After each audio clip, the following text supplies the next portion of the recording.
O Papa Francisco instituiu um ano para São José. Você sabe com quantos anos José casou-se com Maria? Você sabe quantas vezes aparece o seu nome na Sagrada Escritura? Você sabe com quantos anos José morreu? Eu vou responder nesse vídeo logo a seguir. O Papa Francisco instituiu um ano especial para São José em toda a Igreja. São José é o patrono universal da Igreja. Ele é chamado pelo Evangelho de justo. Também o Evangelho fala que José é filho de Davi, é esposo de Maria, é pai de Jesus e carpinteiro. O Evangelho cita o nome de José 14 vezes. Os evangelistas lhe dedicam 26 versículos. No entanto, nós não temos nenhuma palavra de São José nos evangelhos. Ele é o santo do silêncio. Temos sim aquilo que o evangelista diz, os pensamentos. José pensava em abandonar Maria em silêncio quando Deus enviou um anjo a ele em sonho. José é o santo do silêncio. Foi um homem à parte, reservado, retirado. Um homem em que se diria que tudo é interior. Um homem de Deus, todo em Deus. Não obstante que o Evangelho dedica 26 versículos para São José, permanecem muitas perguntas sobre ele. Por exemplo, o casamento de Maria com José foi um verdadeiro matrimônio? E os santos respondem sim, porque houve união dos corações. A ausência da união sexual entre Maria e José não faz com que José não seja o marido, pois o próprio Mateus narra que Maria foi chamada pelo anjo de sua esposa. Temos algumas outras curiosidades. A casa onde viveu Maria e José e o menino Jesus, ela foi transportada inteira na Idade Média da Terra Santa para a Itália. E esta casinha está dentro da Basílica de Nossa Senhora de Loreto, uma grande basílica. Então, quando a gente visita esse local, a gente é tomada de um estupor, de uma alegria muito grande, porque olhando para aquelas paredes enegrecidas do tempo e das velas, a gente imagina que aquelas paredes ouviram a voz do menino Jesus, ele que corria de um lado para o outro, os diálogos entre Maria e José, também aquelas paredes trazem marcadas em si. As casas dos judeus eram muito simples, eram construídas com paredes de pedras calcárias ou com tijolos de barro cozido ao sol, e cobertas com tetos de barro amassado. Temos outras perguntas. Quando José casou-se com Maria, que idade ele tinha? Pois que muitas obras de arte o retratam como idoso, uma pessoa já de idade. E os santos respondem não. São Jerônimo responde assim: Maria deveria ter entre 14 e 15 anos e José 18 a 20 anos de idade, quando os dois se casaram. Mas então, por que José é pintado como se fosse alguém de mais idade? Ele quase sempre foi retratado assim para enfatizar a sua não participação ativa na geração de Jesus, para não colocar em dúvida a concepção virginal de Maria.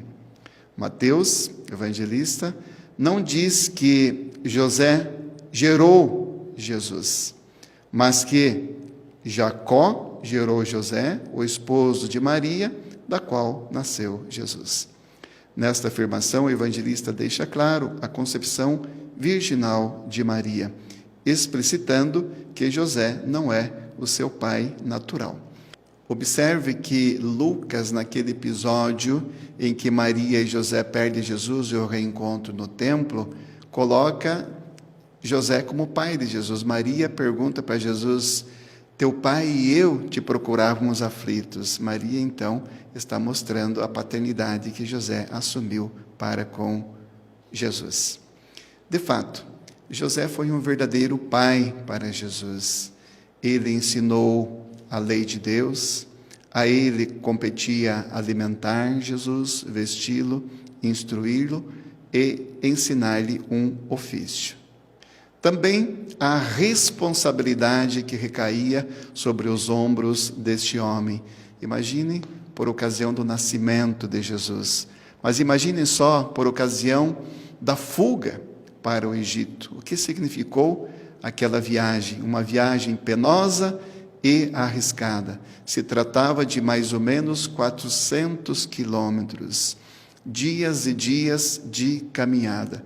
É evidente que nós temos que descartar o fato de que Maria e José partiram sozinhos com Jesus.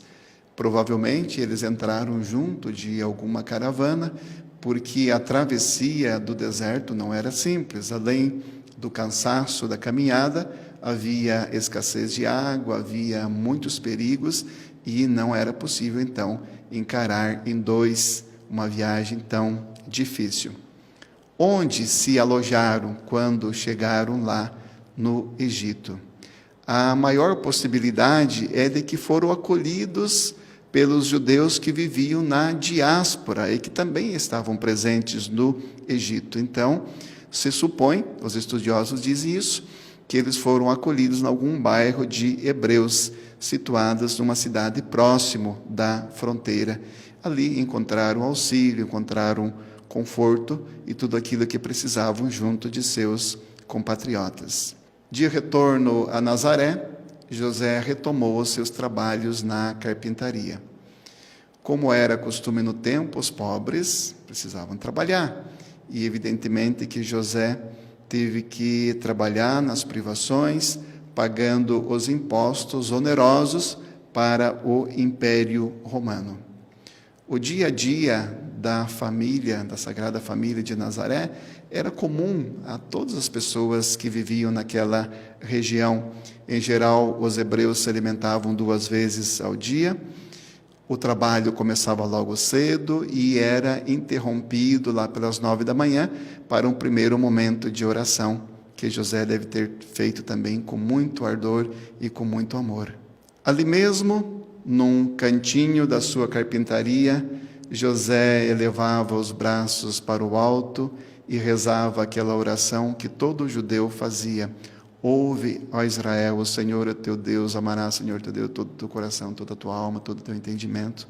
E ele fazia isso também. Após as refeições principais, ele retomava o seu trabalho. O Papa Paulo VI escreveu sobre São José. É dele o serviço, o trabalho e o sacrifício na penumbra daquele quadro do Evangelho no qual ele nos é apresentado. E continua o Papa. São dele os pesos, as responsabilidades, os riscos e as fadigas da pequena e singular família de Nazaré. Naquele tempo não existiam camas como nós temos hoje. As pessoas dormiam no chão ou em esteiras. Então, existem algumas representações que mostram José cuidando do menino Jesus enquanto Maria descansava. Mais ou menos com quantos anos de idade morreu José? Observe, no casamento, nas bodas de Caná da Galileia, ele não estava. O Evangelho diz que Maria, Jesus e seus discípulos tinham sido convidados para o casamento, mas José já não estava. Então se supõe que ele já tinha morrido. O mesmo se pode dizer lá dos pés da cruz. Não teria sentido Jesus entregar Maria para João se José estivesse vivo. No entanto, alguém poderia dizer, mas pode ser que ele morreu depois daquele episódio do templo, quando Jesus tinha 12 anos, e que José poderia ter morrido logo em seguida. Mas veja só, se tivesse morrido logo em seguida ao episódio do templo, como poderia ter realizado todo o desígnio de Deus a seu respeito, que era cuidar de Jesus, proteger a família de Nazaré? Então, os estudiosos supõem que a morte de José ocorreu pouco antes do início da vida pública de Jesus. E ele é chamado Santo da Boa Morte, porque quando ele expirou, ele tinha de um lado de si Nossa Senhora, a Mãe de Deus, e do outro lado Jesus, o Filho de Deus. Pode haver uma morte melhor do que essa? Onde José está enterrado? De Nossa Senhora, nós sabemos que ela foi elevada ao céu em corpo e alma, mas de José nós não temos nenhuma informação de onde está o seu corpo. Não temos notícias sobre o seu sepulcro, não temos relíquias, não temos nenhum objeto, nem mesmo aliança de casamento, ou bastão, ou qualquer outra coisa. A única realidade que nós tínhamos e temos é a casa, como eu falei antes, e que foi trazida para a Itália. O Papa Francisco nos apresenta uma oração para fazermos durante este ano de São José. Diz assim: Salve, guardião e redentor e esposo da Virgem Maria. A vós Deus confiou o seu Filho, em vós Maria depositou a sua confiança, convosco Cristo tornou-se homem. Ó bem-aventurado São José, mostrai-vos, Pai, também para nós e guiai-nos no caminho da vida. Alcançai-nos a graça, a misericórdia e coragem e defendei-nos de todo o mal. Amém. Enfim, o próprio Papa Francisco, ele nos apresentou, um tempo atrás, uma imagem como essa, mostrando São José dormindo, porque o anjo lhe aparece em sonho. E o Papa diz assim, sempre que tem algum problema, ele escreve um bilhetinho e coloca da imagem de São José. Eu também faço assim, porque esse é um santo que é o padroeiro universal da Igreja e vem em nosso socorro sempre que nós precisamos. Que assim seja. Amém. Homem trabalhador que doou seu suor para fazer o melhor a quem viria.